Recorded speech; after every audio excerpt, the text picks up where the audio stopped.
ಬಡವನ ಮಗಳಾದರೂ ಕಪ್ಪಾಗಿರಬಾರದು.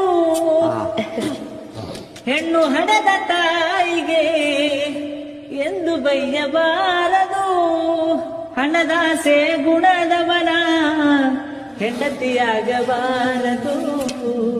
ಬಡತನದ ಮನಿಯೊಳಗ ಹೆಣ್ಣು ಹುಟ್ಟಬಾರದು. ಬಡತನದ ಮನಿಯೊಳಗ ಹೆಣ್ಣು ಹುಟ್ಟಬಾರದು. ಕರುಣೆ ಇಲ್ಲದ ಅತ್ತಿ ಮನೆಯ ಸೊಸೆಯಾಗಬಾರದು. ಅಪ್ಪಿಕೊಂಡು ನಡೆಯುವ ಅತ್ತಿಯ ಸೇವೆ ಮರೆಯಬಾರದು. ಹಡೆದ ತಂದೆ ತಾಯಿಗೆ, ಹಡೆದ ತಾಯಿ ತಂದಿಗೆ ಮಾತು ತರಬಾರದು. ಬಡತನದ ಮನಿಯೊಳಗ ಹೆಣ್ಣು ಹುಟ್ಟಬಾರದು.